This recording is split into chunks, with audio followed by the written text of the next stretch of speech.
దరిద్రానికి ఇలా రంగులు వేసేసి అట్రాక్టివ్ ప్యాకింగ్ చేసేసి పిల్లల జీవితాలతో ఇలాంటి కంపెనీస్ ఆడుకుంటున్నాయి.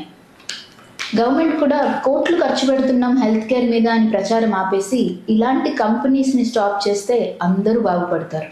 ఇలాంటి ఒకసారి మీ టంగ్ మీద పెట్టుకొని చూడండి, ఎంత కలర్ వచ్చేస్తుందో. Just sugars and colouring agents తప్ప దీంట్లో ఏమీ ఉండవు. ఈ మధ్యన చూస్తున్నాం జస్ట్ 15 ఇయర్స్ 20 ఇయర్స్ వాళ్ళకే మోకాలు నొప్పులని, బ్యాక్ పెయిన్స్ అని, ఈవెన్ డయాబెటీస్, హైపర్ టెన్షన్ కూడా ఏదో 50 ఇయర్స్ తర్వాత అనుకోకండి, చిన్న చిన్న పిల్లలకి కూడా వస్తున్నాయి.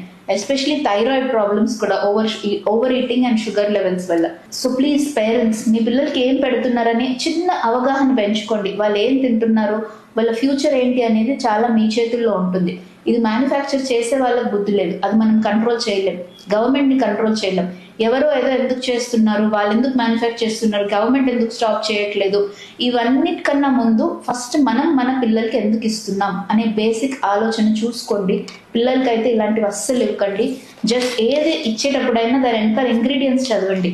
దీంట్లో జస్ట్ 100 గ్రామ్స్లో 77 గ్రామ్స్ ఓన్లీ షుగర్స్, మిగతావన్నీ కలరింగ్ ఏజెంట్సే. దీంట్లో చెత్త తప్ప ఇంకేమీ లేదు. ఇలాంటివి అమ్మే వాళ్ళు కూడా ప్లీజ్ ఒక్కసారి ఆలోచించండి. చిన్నపిల్లలు ఉన్న కమ్యూనిటీస్లో కానీ, చిన్న చిన్న షాప్స్లో కానీ మీకు వచ్చే ప్రాఫిట్ దీని మీద ఒక 50 పైసా 1 రూపీ ఉంటుంది, కానీ దీనిపైన ఫ్యూచర్ ఇంపాక్ట్ పిల్లలకి చాలా ఉంటుంది. గవర్నమెంట్కి బుద్ధి లేదు.